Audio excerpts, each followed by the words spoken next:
Hello বন্ধুরা, আবার চলে এসেছি তোমাদের সামনে শনিবারের প্রেডিকশন নিয়ে। দেখে নেবো আজকে গার্ডিয়ান অ্যাঞ্জেলস তোমাদের জন্য কি মেসেজ দিচ্ছেন।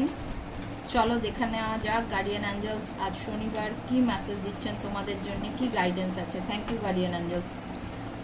তিনটে কার্ড এসছে, তোমরা দেখতে পাচ্ছ, তার মানে বোঝাই যাচ্ছে ওনারা বিভিন্ন ধরনের মানুষের জন্য আলাদা আলাদা মেসেজ দিয়েছেন।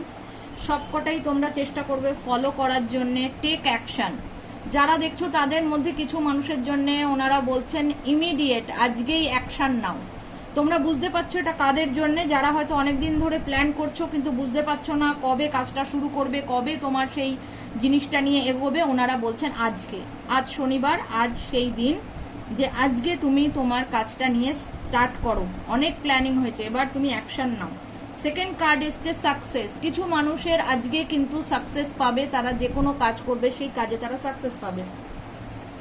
আর থার্ড কার্ড এসছে যারা জানতে চাইছে যে আজকে তাদের কোনো কাজ কমপ্লিট হবে কিনা, বা তারা জানতে চাইছে তাদের কোশ্চেনের আনসার ইয়েস কিনা, তাহলে তাদের কোশ্চেনের আনসার ইয়েস। আজকে কিন্তু তোমাদের জন্য পজিটিভ আনসার এসছে ইয়েস। ঠিক আছে, তো কেন জানি না আমার মনে হচ্ছে এই তিনটে কার্ড একটা আর একটার সাথে ইন্টার রিলেটেড। তোমরা যদি অ্যাকশন নাও আজকে তাহলে তোমরা সাকসেস পাবে এবং সেই কাজটা হবে। আমার মনে হচ্ছে এটা সম্পূর্ণ আলাদা আলাদা গোষ্ঠীর মানুষের জন্য না, এইটা যারা আজ দেখবে তাদের সবার জন্য। আজকে যদি অ্যাকশন নেওয়া হয় তোমরা ভবিষ্যতে তাতে সাকসেস পাবে এবং 100% সেটায় তোমরা পজিটিভ আনসার পাচ্ছ। ঠিক আছে, চলো সবাই ভালো থাকো, সুস্থ থাকো, আবার দেখা হবে আগামীকাল।